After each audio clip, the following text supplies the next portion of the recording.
March 15th, 44 BC, a date that would echo through history. In the heart of Rome, Julius Caesar, a leader beloved and feared, walks toward the Senate, unaware of the betrayal that awaits him. Behind the scenes, a group of senators, led by Brutus and Cassius, conspired against him. They feared Caesar's growing power and the threat it posed to the Republic. Whispers of betrayal filled the air. On that fateful day, warning surrounded Caesar. A soothsayer warned, "Beware the Ides of March."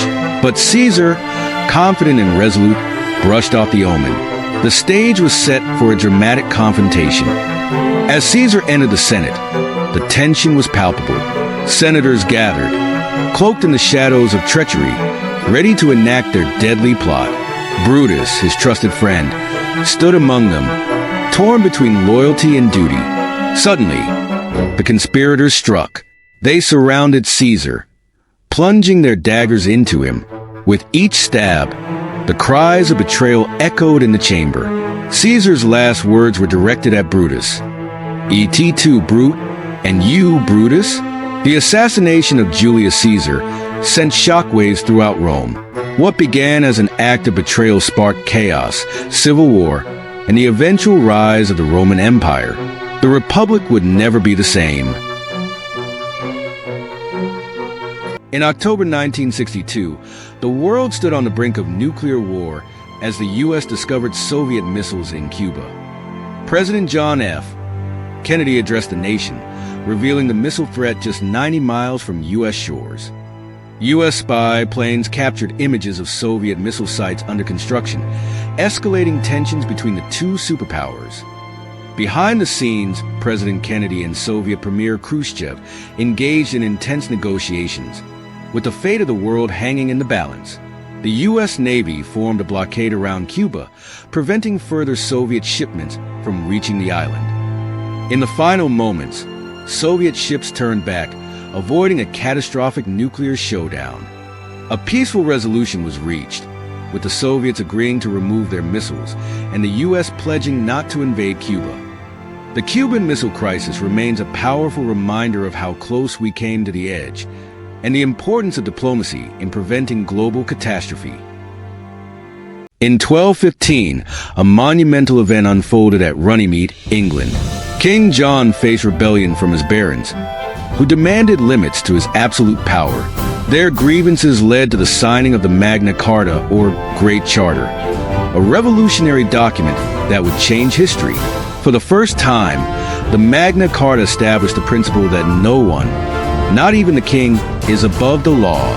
It laid the groundwork for fundamental rights and liberties.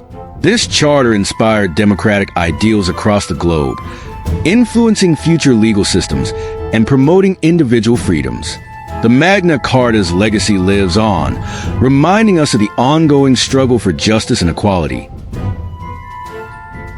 In 1914, the assassination of Archduke Franz Ferdinand, heir to the Austro-Hungarian throne, changed the course of history. On June 28, 1914, while visiting Sarajevo, the Archduke and his wife were shot by a Bosnian Serb nationalist, Gavrilo Princip. This event triggered a chain reaction of alliances, plunging Europe into a full-scale war. Austria-Hungary declared war on Serbia. Russia supported Serbia, while Germany sided with Austria-Hungary. Soon, Britain, France, and others were drawn into the conflict. The assassination set off World War I, a conflict that would claim millions of lives and reshape the world. In just one moment, the world was thrust into one of the deadliest wars in history. July 14, 1789, marks a turning point in history, the storming of the Bastille. This iconic event ignited the French Revolution and changed France forever. Frustrated by years of oppression and rising taxes, the people of Paris rallied together, demanding freedom and justice. The Bastille, once a symbol of tyranny, stood defiantly against the will of the people, but their determination was unwavering. As the gates fell, chaos erupted. The crowd surged in, seizing weapons and freeing prisoners, igniting a fierce desire for change. This bold act of defiance signaled the start of the French Revolution, leading to the end of absolute monarchy and the rise of liberty and equality. Today, Bastille Day is celebrated as a symbol of freedom, reminding us that the fight for justice is timeless